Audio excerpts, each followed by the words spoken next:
Good morning. So, walang OT eh. Nakakainis kahapon pa ako nabiintay ng OT. Ano ba yan? Bakalab na tinakok. Wala. Sa maaga ko pa nagising. Pero ilam lang bising na ako. Gagawin ko. So, ang plan ko lang talaga is magkape. Ay nakita ko. Ang dumi na ng cupboard ko.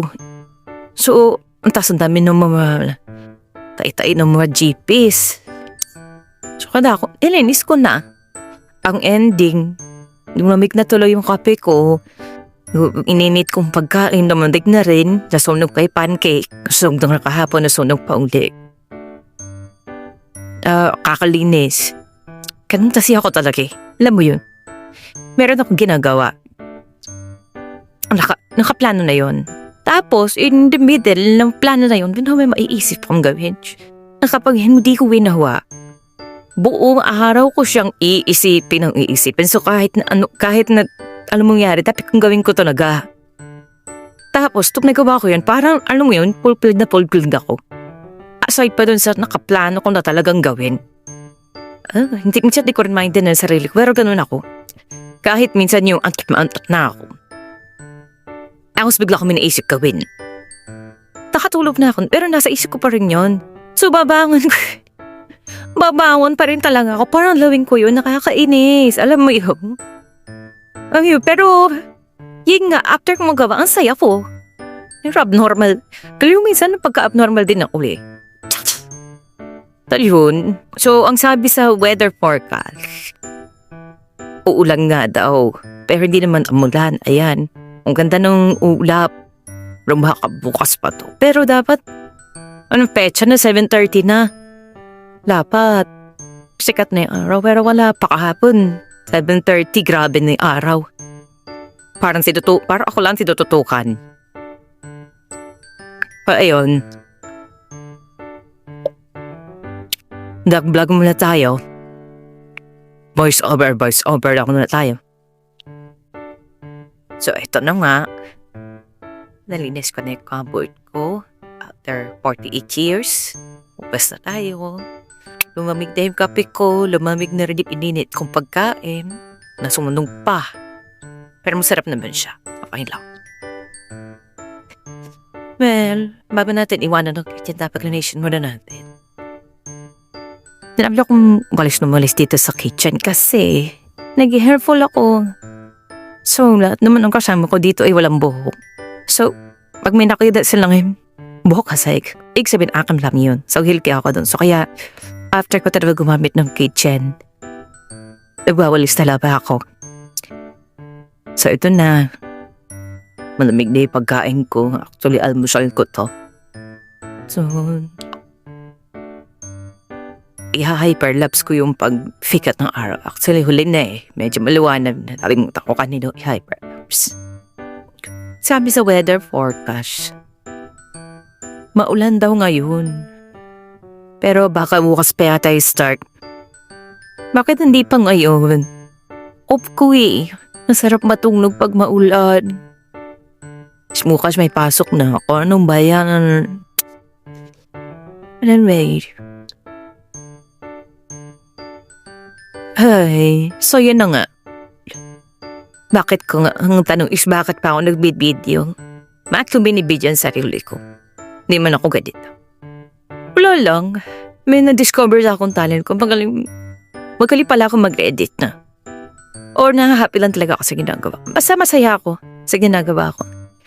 Hindi ko naman kailangan ng maraming views.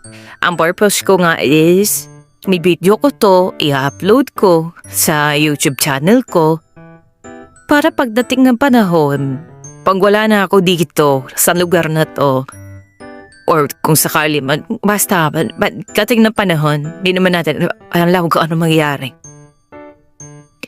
Kapapanood ko yung mga ginawa ko dati. Kasi, dati kasi, alam niyo yun, yung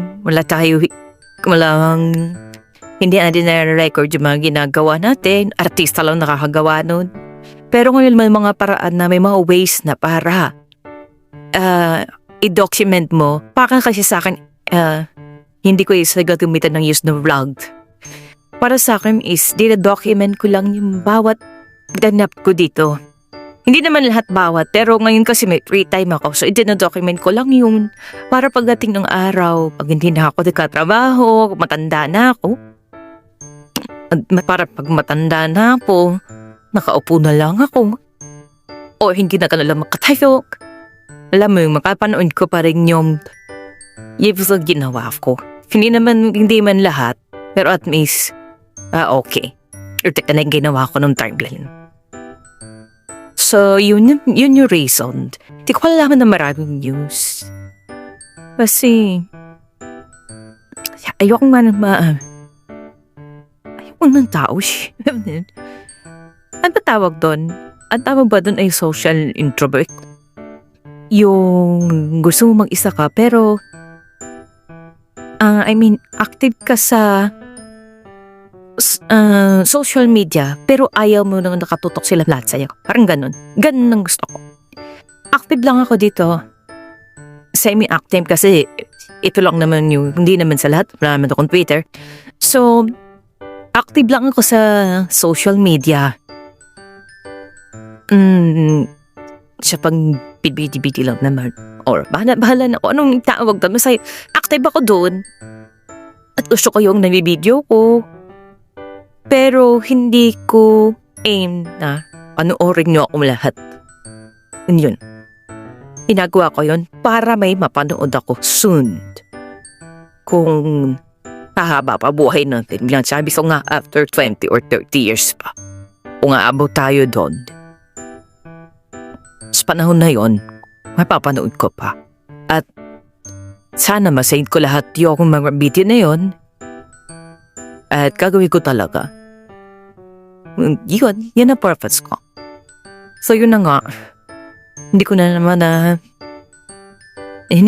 naubos ang aking pagkain. Mahirap talaga kumain ng mag-isa.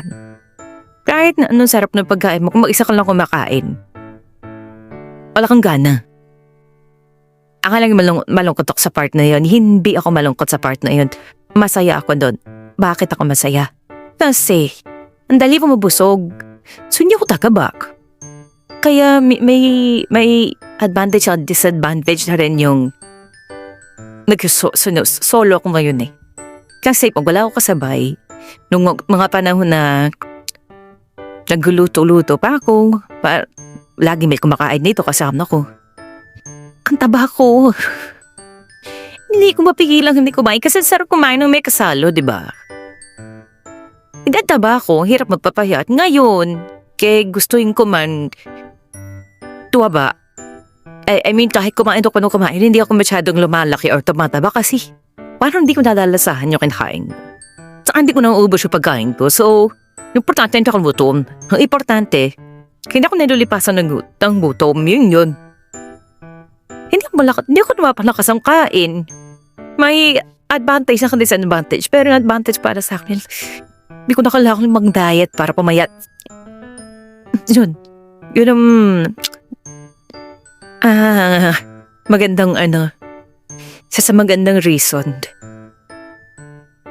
Kaya akala nila lonely ako. Alawala ako pero hindi ako lonely. Bakit ba?